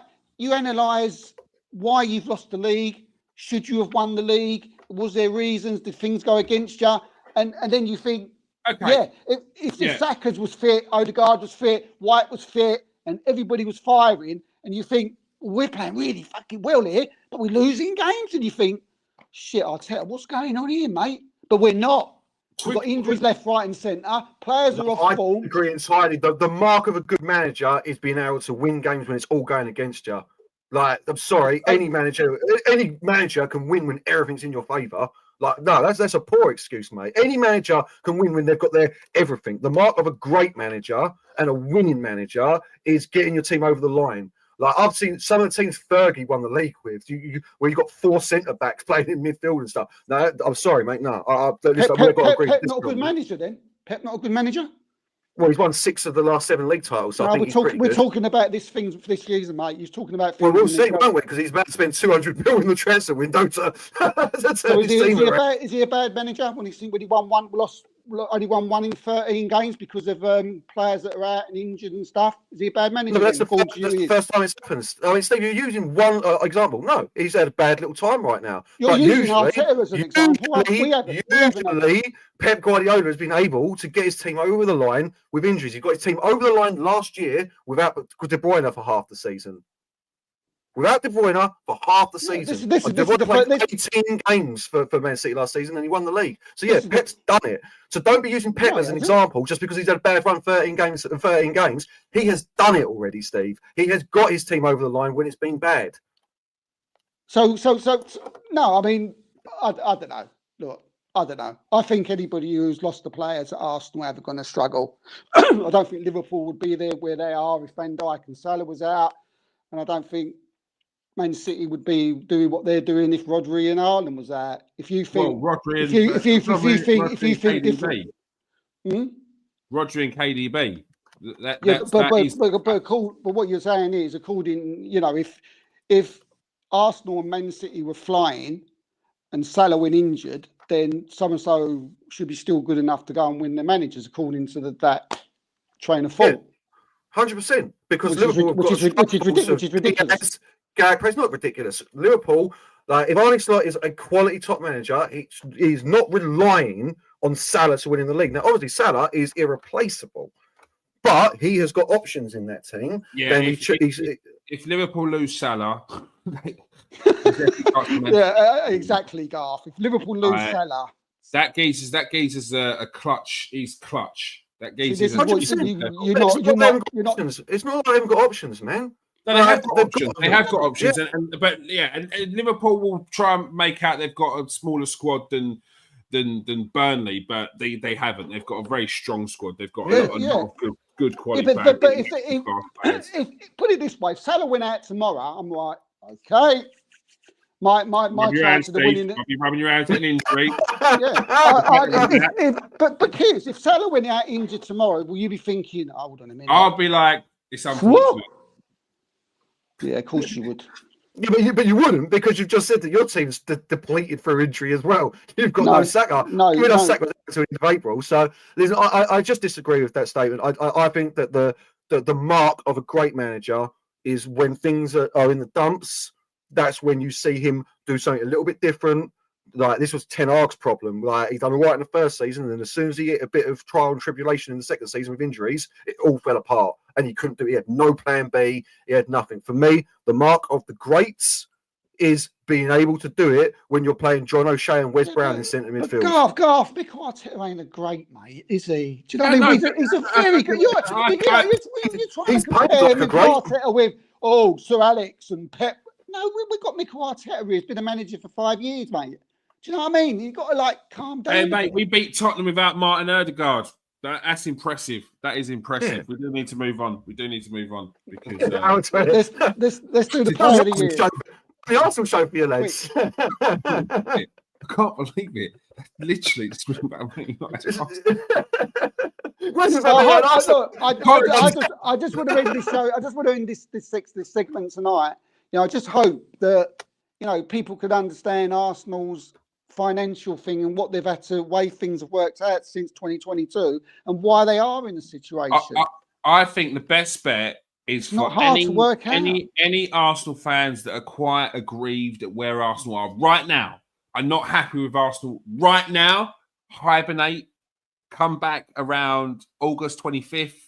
Like that's the best time for it because cortisol levels are getting August 25th, 2028. It's cold out there. You're going to make yourself ill. Just don't stress yourself out about this. Seasonal disorder. You know what I mean? Wait.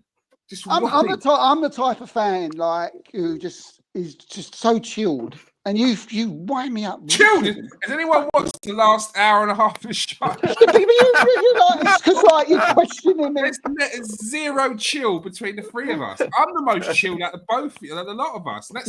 Outside the show, I mean, not here. Outside the show, I'm the most chilled fan ever. I'm like, I'm cool.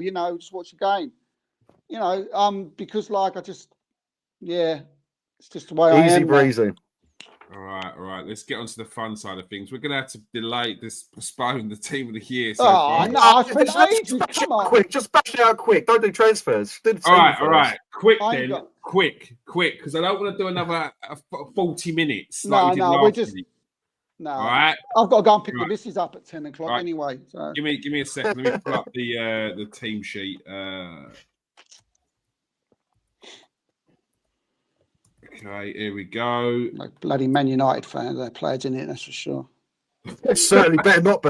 Can't tell you what, there better not be any Man United players in it. Them penalties were a joke, weren't they? Just carrying on from the other day. Oh, honestly.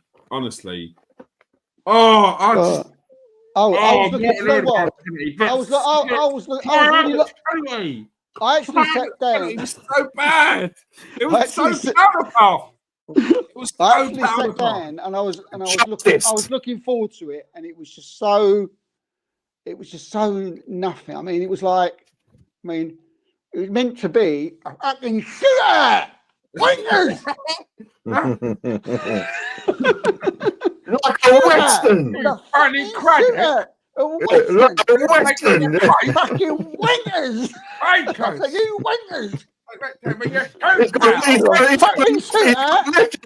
No, he's just very disappointed in you, lads. He's just, I'm not joking. It's a good film. That. I sat down in my chair and I wanted a fucking shooter, and I watched them wingers. Yeah. Well, there was only one bad penalty, weren't it? It was only Havertz, but that was all justice. That was enough of a bad penalty to make me feel like they were all bad. I don't even remember them. It was so weak. Just anyway, team of the season. Rackets in the net after that. They was like, I ain't going out like that. I'm not going into the changing room. They're saying, what? Like you pulled out a straw and tried to blow it in, mate. It was bad. Corey, I don't know what Corey's comment. I understand we've got no money. I've got to give credit to the goalkeeper. It's a lie. A top save. Top save. But let's get twice. To... Both penalty saves were top saves. He's been rubbish since he come in. Thanks for the comment, Corey. But at the bottom there, I understand we've got money but I understand it's a lie.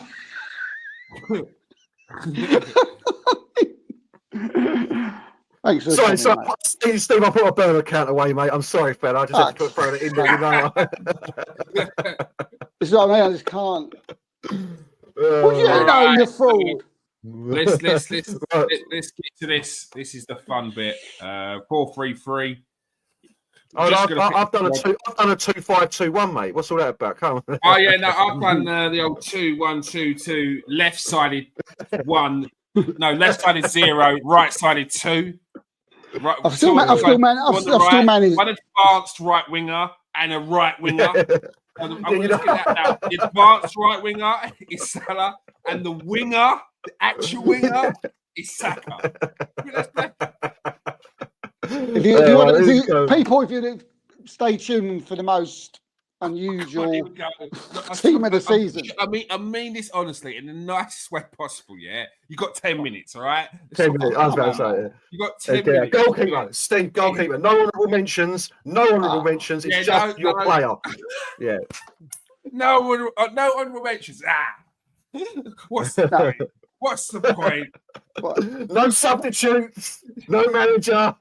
No, you can have a manager. We got to have like a 5-second thing, right? Why am I always first anyway? I'll go first. Goalkeeper Matt Sells from Forest, 9 clean sheets in 20 games for Forest. Incredible. You said you weren't going to do no stats. You said before. No, I said you get 10 minutes. No talking in between. I spoke to him before this. I said, yeah. Why are you going to do those stats, Steve? Don't worry. I won't. I did struggle with the goalkeeper, though. There's a few out there, so I'm sure you got different. But yeah, Matt Sells, Forest. Look, I went for 2. Look, I put Sells as well. I did have David Raya as a what's name as well. Of course you did, Steve. Of course you did. Still got an honourable mention in, didn't you? I love it. Yeah. It'd only be an honourable mention if it's an Arsenal player. Yeah. Who you got, Kieran? Goalkeeper? Who did you put down? I went for Jordan Pickford. That was my other one. Pickford. Although he's not Everton conceded goals this season, they did have 4 clean sheets in a row, and especially in those games, he was absolutely outstanding. I think he's an underrated goalkeeper. I think it's third most shots faced as well, Jordan Pickford. I'm a massive fan of Jordan Pickford. Like I couldn't pick him for 2 teams in a row, mate. Character, and I'm all for that goalkeepers. Couldn't pick him 2 teams in a row. You know what I think of Pickford. He was in the team of the year last year. He can't be in the team of the halfway through this year for me. So Matt Sells, first nod for Nottingham Forest. Right, now the one. I'll go right back, and this is one's going to upset people. I've gone Trent Alexander-Arnold right back. He had a bad game against Liverpool, but he has been no defender in the league has successfully tackled more. He's got a number of blocks that is literally the highest. And apart from that one game against Man United, he has been the best right back in the league statistically. So, and Liverpool top of the league. I mean, he's probably the right choice. What Garth's put, so I've got no arguments there, but I've totally ignored him. Look, I mean, you're going to be having a go at me. Well, not again, because I never picked Raya. I'm going Jurriën Timber. I'm going Jurriën Timber. I think he's been absolutely outstanding for Arsenal this season in the right back position. I miss Ben White, but yeah, for me, I thought he was our best player of the weekend against United. Not that was much, but yeah, he's been brilliant. Against Spurs, he was outstanding. And yeah, and my honourable mention was Ola Aini, well, Nottingham Forest. Hey, that's my honourable mention. I ain't had a picture. I think he's been brilliant this season. He's been brilliant. I did my list as well. The only reason why I think his contract's up at the end of the season. There are going to be people sniffing about, but he's is it? Yeah. He's one of them. Very good, like defender kind of right back. Can get forward as well, but when you're talking about defensive right backs, I think he's been excellent this season. But I agree with Trent Alexander-Arnold. I think it's absolutely blasphemy. The stick that he's getting this season, considering the start of the season he's had and the amount of praise that he got for his defending prior to the Man United game and how good he's been. It was like the Man United game's completely undone that. Like it was bad in the game, Yeah. but it hurts so bad that you completely ignore the fact that we were talking about how Slot slightly changed the way he plays, which meant he's been better defensively this season. Like, and Garth said that in the stats. So I think it's been massively unfair, and I think a lot of that noise comes from Liverpool fans trying to burn their bridges before he goes to Real Madrid. Or guilt him into staying, you know. I mean, you can't leave like this, mate. Like, can't leave on a downer. Mate, I don't work like that, and I'm sure many people don't work like that. If you're going to be like getting a bit nasty towards me, I'm going to be thinking I'll see you about later. Yeah, see you later. I'm not going to be thinking, I want to prove you wrong, guys. Like, nah. Have you seen the weather in Madrid this time of the year, mate? It's lovely. And I'm going left back. I mean, it'd be probably no surprise to people because everyone for the last couple of years, I love this kid, Milos Kirkis. I think he's been phenomenal for Bournemouth, and I want Man United to sign him so badly. So yeah, Milos Kirkis for left back for me. That's a fair shout.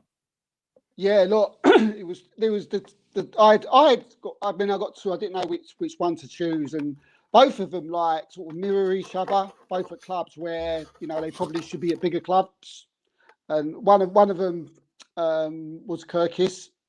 Yeah. So I've got no problem if he goes in.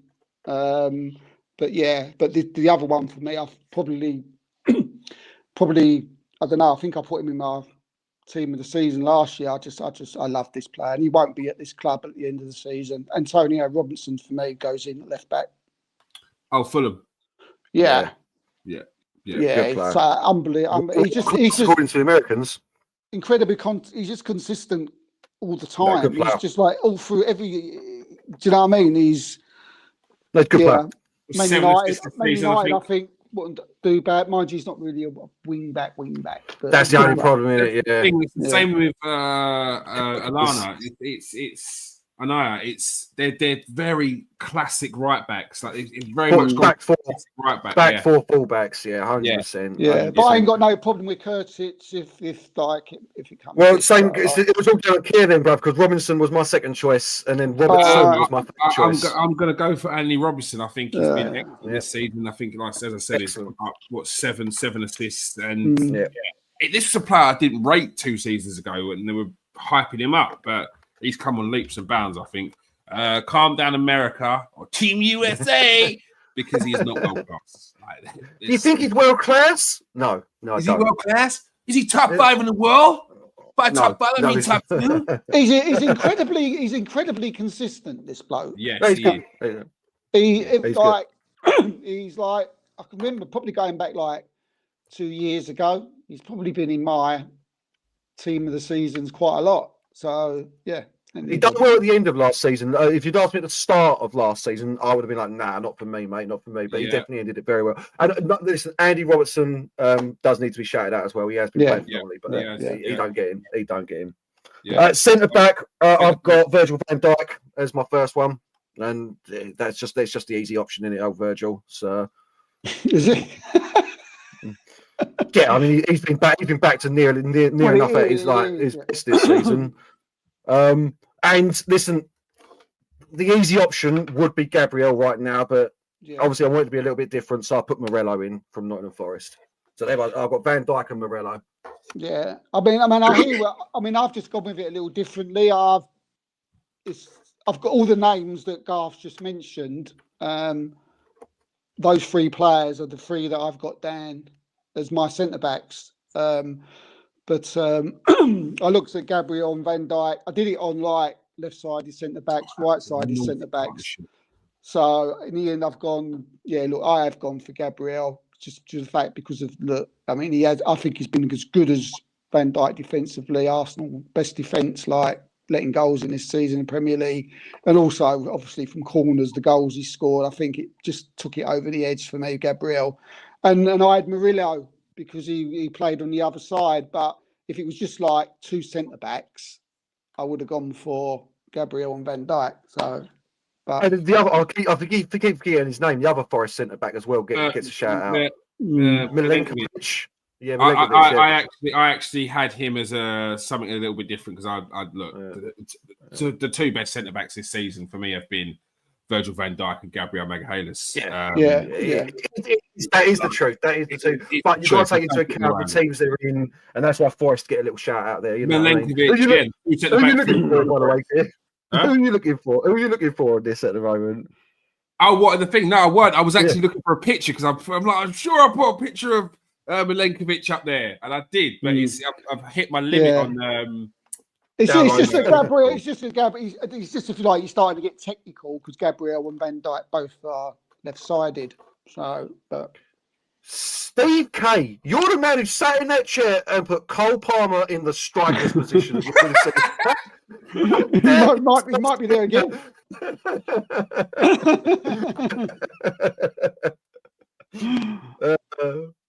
But no, yeah, I mean, obviously it's Van Dijk and Gabriel, but yeah, the two boys in the Forest. Who's the other one that I was going to say? It's hard after that. I can't think, really. Centre midfield was hard for me. What are we doing now? Centre midfield. Who's your three? Well, obviously the two in the middle. I've got Caicedo, and I've gone for something different. I've gone for Mikkel Damsgaard. Now this is a stats-based one. This is a pure stats-based one. Mikkel Damsgaard. Arsenal linked with him, Steve. Could you shut that one down, please? Because he's all right, but yeah. Yeah. Well, 20 games. Like, what's all these pictures coming up? 20 games. I'm sorry, no, he's not Damsgaard. You said Caicedo. Yeah. He's just saying, you sure, Garth? You sure? Yeah. It's a pure. Yeah. No, 100%. 10 goal contributions in 20 games for Brentford, mate. Like he's been everything that's good about him. The reason that Visser and Mbeumo are scoring is because of the work he does. Like they're free to do because of the work he does. It's something different. I mean, again, it's the Gravenberch, clearly, you know what I mean? But when me and Kim were speaking, we said we're going to try and get a few different boys in there. So, yes, Caicedo and Damsgaard for me. I know it's going to be not going to be one. And then Cole Palmer in the attacking midfield slot, obviously. I don't think that the AM centre, I don't think it's been better this year so far, personally. Steve?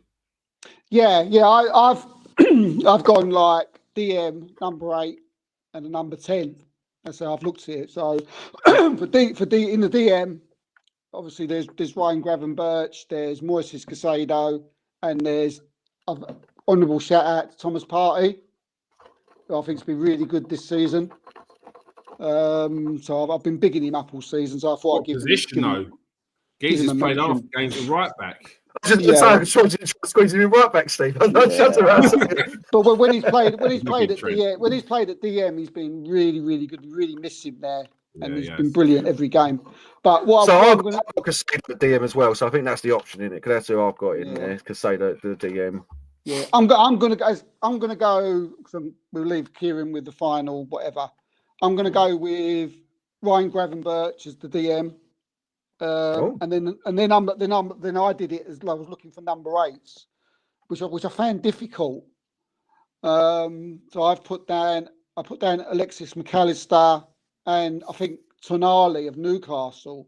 Not a bad shout. Been really good. So because I'm doing the number 8 thing, I'm going to put Tonali in as my sort of like. Yeah. So he's going to be my number 8. So Gravenberch, Tonali, and the obvious one is Cole Palmer. So I'm going to put him in with an honourable shout out to someone who's been playing in the number 10 recently and kick someone out of the position who plays in. That's Kulusevski. Normally plays on the right, but recently he's been for Spurs. And a lot of Tottenham fans have been telling me that he's been absolutely excellent for them this season playing in there. And Maddison's been on the bench quite a few times. I think this is the problem that you get with the hype around Maddison. Yeah, this is the problem you get with Maddison. They put Kulusevski in there, who's nowhere near as good creatively as Maddison, but because he's on the pitch and they're seeing someone work as well as be a prima donna, they're looking at that and thinking it's a world of difference. Maddison's great on a good day, but when when the chips are down or he's got to do a bit of more running, he gets found out. Madden's the final piece of a puzzle. Like, he's an English maverick, you know what I mean? They're not as mercurial as a European one, but that's you bring him in for a little bit of stardust at the end, like when he ain't got to do much work. So, not work, but you know what I'm saying. Yeah, no, I agree. So, I agree. Who you got in, Stuart? I've gone for Moses Casado, Ryan Gravenberch, and Cole Palmer. That is a good So that's shout the there, three. though, Steve. But, That's the three. The three. This guy here, anyone that's been watching the show for over the last 3 years, from the Golden Boy Awards, Golden Boy nominations, have been bigging up this guy. And it's actually, I don't even mind that he's doing well for Liverpool, because it's just good to see him 30 mil as well. Player that you saw as an Ajax youth player. Like, some of the stuff I'm seeing him do in the Premier League, it's scary to think that this is just the start of him actually looking like he was. And if he continues to do that, they've got a serious player. He's one of these players I feel like our boy is. He feels like our boy. You know, Ahmed feels it's mad. Especially when you see like the players around his age group that were there at the time. They're a ridiculously good age group. They're starting to come through, aren't they? Players. Just Dutch at that age group. Because Gakpo's the next one. Gakpo could really take off. And these players are players that haven't really progressed as well, but they were like big. They were decent names. Janssen, Braff, Gravenberch, a couple of the other youngsters from the Ajax team, Kenneth Taylor, Kenneth Taylor, in the Ajax first team, like on a regular basis. But Gravenberch has been the star of all of them. Anthony, world of a player. Yeah, Anthony's just what, mate? Anthony, Ronaldinho level. Yeah, man. Well, listen, Ronaldinho couldn't make it in today's game, Keir. He couldn't make it in today's game. You know what I mean? He's too much of a showman, brother. As Twitter told me the other day. Yeah, he's not serious. He's not serious enough. He can never make it in the modern game. Old Ronaldinho. So, he's not serious. He is serious. Trust me, children. If you weren't trust me on this, Ronaldinho would absolutely terrorize anyone right now. Probably terrorize him right now anyway at 45 or whatever he is.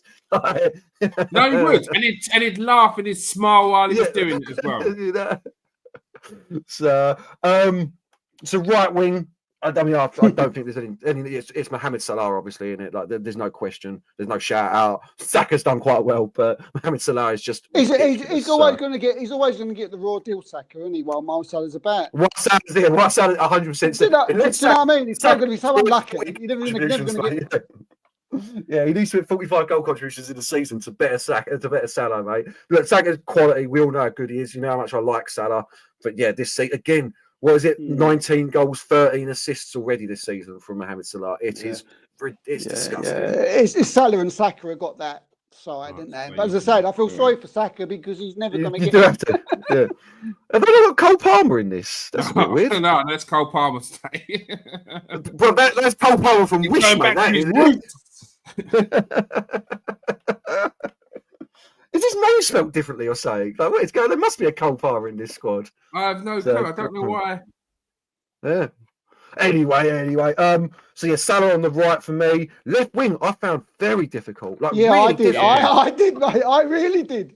I just looking at my two names for left wing, and I'm going, did I put them there? I really struggled just with Luis Diaz in the end. You know what I mean? I was probably tinkering with the idea of just putting Saka out there and going against everything I've ever said. When Luis Diaz is on form, he's on form and he's sick. But this guy, I can't say anything. I'm watching Martinelli and Trossard this season, so I can't say anything. The only thing is, Diaz been playing. He's been playing him down the middle, isn't he? A lot. I'd say Gakpo. I like Gakpo. He seems a bit more. I don't know what his numbers are saying, but 10 contributions in 18 he's got, and I think Gakpo is on very similar. I'll be shocked if he's one of my left wingers. Either or. So Marcus Rashford. It's always good to have a laugh, isn't it? Hey. And for the striker, I've gone Chris Wood. Anthony Gordon. But again, he's someone who's been playing on the right. again, Reece. But yeah, I get that. Anthony Gordon, Russ, normally plays on the left. Has Doesn't he, like, he's sort of calmed down a little bit recently, hasn't he? As I understand it. He's not giving up. Yeah. 19 appearances, 5 goals, 4 assists. I mean, he ain't quite on the same level as a Diaz or a Gakpo. Yeah, someone tried to say world class, and I wasn't just stalking him. I was like, mate, what are you saying? You answer my question. You said you said 2 players at Newcastle world class.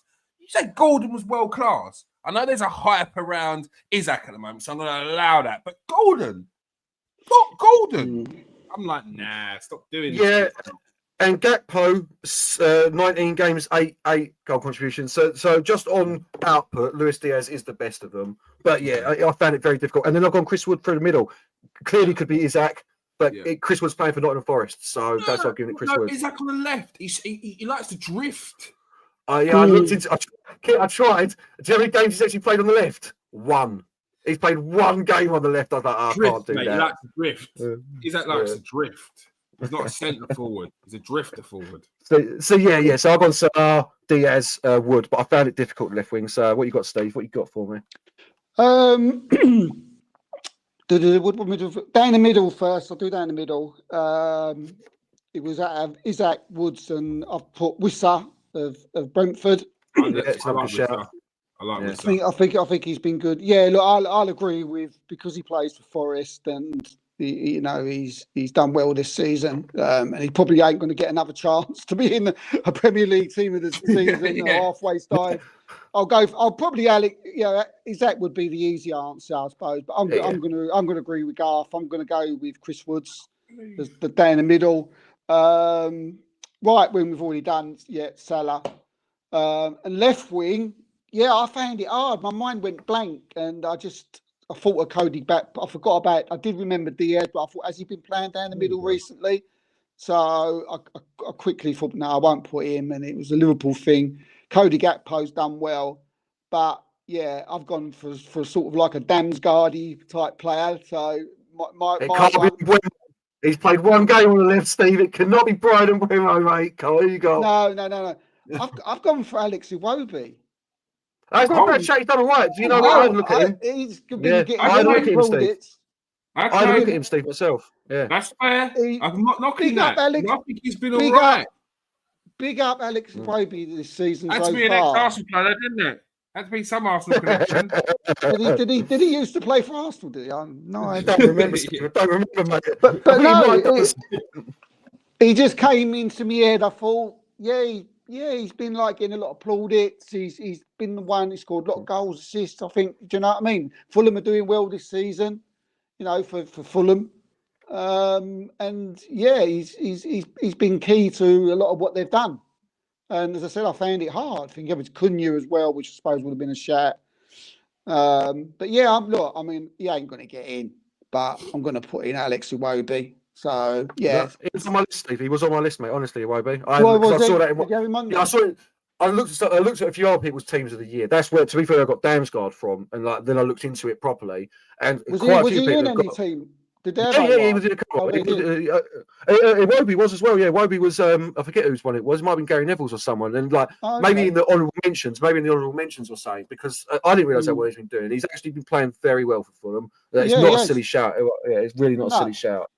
No. And sorry, Kears, it's you. I was going to tell you my manager. Go on, carry on. No, I was just going to finish off by telling you my manager, but you can leave that to the end, can't you? Oh, yeah, no, up front, I've gone for Chris Woods. I think he's been excellent this season. That's the easy pick for me. Look, Isaac, yes, but he could quite easily be in the team of the season. So, like what we said there, give Chris Woods his flowers. And manager. Manager. It's got to be Slot, ain't it? It just has to be. He's come in. He's took him out of nowhere to the top. 6 points clear, game in hand. So it's Slot. There's one moment in the top. Can't argue. Can't argue with Slot. So if it's a draw, then quite happy to put him in. But yeah, I've stuck Nuno in. Nuno. Do you know what? I agree with Steve. I'll take it back. Nuno. To get him where they are this half of the season, third place in the Premier League. 100%. Yeah, 100%. To get what he's got out of these, what you must say are average, very average players.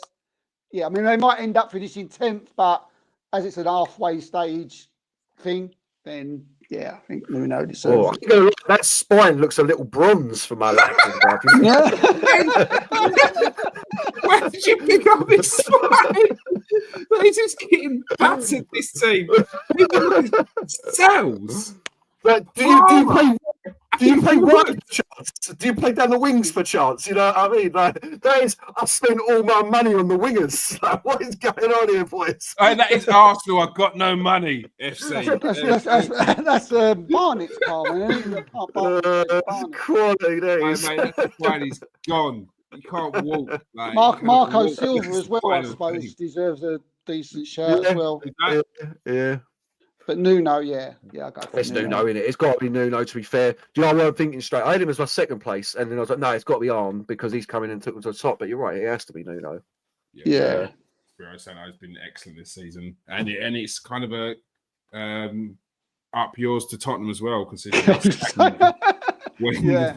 like this is what I mean about fans having their say. They sacked Nuno Espirito Santo after a very good start, after they were top of the league at one point, and then there was like a bad run. But the thing they were complaining about was the style of football. They couldn't deal with the style of football. So, well, Nottingham Forest has said up yours to that style of football, and they've continued that run, and he's doing well. So fair play to Nuno Espirito Santo. That is all we have time for. I said I didn't want to go until 10 o'clock, but it's basically that time anyway. We bashed it out nice and quick. You can't like that. All right, you did. After dragging the arse out of the first bit, which was I didn't expect that. I come to I sat down there. I thought I'm going to be very calm, on this night. I'm just going to enjoy the show. Change that in anyone in a second. Don't worry about that. Don't ever expect calmness. You know what I mean? I can change that in a second, mate. Whirlwind experience with Garth. All right, thank you for joining us tonight, Corey and Russ. Thank you, appreciate it. In the comment section there, loving that. Thanks for joining us tonight, Garth and Steve. Always a pleasure, mate. Cheers, mate. Brilliant. Thank you. All right, hit that like and subscribe if you are new to the show. If you are a regular, hit that like and hit that share button. If you are watching on Twitter, press that like and press that retweet. I really appreciate it. And as Garth said, if you are on TikTok, make sure you go and follow the Kieran AFC, the Transfer Exchange Show, and that, you don't want the other one. Very good. About crisps and peanuts or anything during that might have happened in everyday life. And funny enough, it's still popping off. It's still popping off. Like, I can't believe it. People 2-3 months later are talking about the crisp selection I picked. Just be prepared for supplement sales. That's all I'm going to say. Like the crisp are just prepared. Selling legal mushrooms and just talking about crisps or everyday life. It could be anything. Very sporadic. And if you're into movies, go and follow the Below the Line Media as well. And Steve, before, just a little shout out for Below the Line Media. How have you got on with Slow Horses? Because clearly you finished it. No, I ain't, mate. Sorry, I'm still not. I'm gonna tonight. I've got 3 episodes to watch at the end, and yeah. I've been watching so many episodes. Just the time, because you're not busting 3 episodes out tonight, are you? You know what I mean? Corey Detector says. Do you know what it is? I keep wanting to think. Oh yeah, if I watch it tonight, then that's it. So I don't want it to end. What's it? You're burning desire for the new series. Like there's nothing. There's no. That's it, mate. Like you'll be left on a cliffhanger. Like when's the next one? When's the next one? When's the next one? Like you'll be saying. So people are into their films. One. Cheeseburgers. One thing. Don't watch the second Joker. Absolute shit. Oh my gosh! And look, when people say don't watch it, I'm absolutely still trying to get over it. Watch it. You will not. Those 2 hours you got lost won't come back, and you'll be punching it. You'll be hitting yourself. Honestly. Go watch Hellraiser 7, honestly. Like, I'd rather watch I mean that. I'm being dead Home Alone 6. Yeah, straight up. Back. Yeah, Karate Kid 4, the one with Hilary Swank. Go and watch that crap before you watch. Like, honestly, it's one of the biggest pieces of shit I've seen ever. But anyway. I tell you, it was quite enjoyable. Fall Guy. I quite, that was quite a relaxing. That's not bad. That's all right. It was all right. I give it a 7. I gave it a 6.5 out of 7. 6.5. Okay. 7. If you like a musical, Wicked is an absolute spectacle. I hate musicals, so I was bored to tears by it. But the cinematography, the set design, that's Oscar worthy. And the performances. I tell you what, if we're going to throw out these, Mufasa. Good film. It's a good film. Good film. Mate. I was not expecting that. I'm going to watch that. Neither was I. Mate. Brilliant. Yeah. Brilliant. Good. As good as Lion King, if not better. I need to watch Lion King again. Lion King? Was it a cartoon? I would probably say live action. I would probably say it's better. The soundtrack, the soundtrack, excellent. Like you've obviously heard, like the brother. Yeah, I really enjoyed Mufasa. I need to watch Lion King again, like the live action. But from my memory, this felt better. But then again, it's for you. Lockerbie's decent as well, people. The TV show on Sky at the moment, Lockerbie, the 5-parter, well worth your time. Well, I finished it last night. With Colin Firth, it's all right, isn't it? You know what I mean? It's nothing. I thought it was good. Yeah, I enjoyed it. I enjoyed it. So it was up there. And we still got the same amount of people that were watching when we started talking about movies and TV. Let me do a podcast. So you get it all here. On Below the Media. Right. Thanks for joining us tonight, people. Taro's load of shit as well. Taro, rubbish film. That sounds like a bit of UK. Is that a horror film? Is it a rubbish horror film? Annabelle. That's all right. It's all right. It's quite funny. It's got a little bit of comedy in it as well. Yeah. All right. All right. We're done with that TV recommendation. All right. Thanks, people. Stay safe and wash your hands.